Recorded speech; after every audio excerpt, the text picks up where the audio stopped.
નમસ્કાર દર્શક મિત્રો, હું છું રૂપલ વણિચિયા. સંપૂર્ણ ન્યૂઝમાં આપનું સ્વાગત છે. પાલનપુર શહેરના ગુરુ પ્લાઝા કોમ્પ્લેક્સ ખાતે ઉછીની આપેલી રકમ પરત માંગવાની બાબતે થયેલી બોલાચાલી હિંસક સ્વરૂપ ધારણ કરતા કેટલાક શખ્સોએ એક યુવક પર પથ્થરમારો અને ખુરશીઓ વડે હુમલો કર્યો હોવાનો આક્ષેપ સામે આવ્યો છે. બનાવ દરમિયાન વચ્ચે પડેલા તેમના મિત્રને પણ માર મારવામાં આવ્યો હોવાનું ફરિયાદમાં જણાવાયું છે. માહિતી અનુસાર ફરિયાદીએ સામા પક્ષને અગાઉ ઉછીના પૈસા આપ્યા હતા અને સમય પૂર્ણ થતા રકમ પરત માંગતા આરોપીઓ ઉશ્કેરાઈ ગયા હતા. ફરિયાદ મુજબ તેમણે અપશબ્દો બોલી પૈસા નહીં આપવાની વાત કહી ધમકીભર્યું વર્તન કર્યું હતું. બોલાચાલી વધતા ફરિયાદીનો મિત્ર અને અન્ય લોકોએ મામલો શાંત પાડવાનો પ્રયાસ કર્યો હતો, પરંતુ આરોપીઓએ ફરિયાદી અને તેના મિત્ર સાથે ઝપાઝપી કરી મારામારી કરી હતી.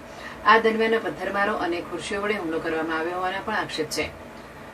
જાહેર સ્થળે હંગામો થતા આસપાસના લોકો એકત્રિત થઈ ગયા હતા, જેના પગલે હુમલાખોરો જાનથી મારી નાખવાની ધમકી આપી સ્થળ પરથી ફરાર થઈ ગયા હોવાનું જણાવાયું છે.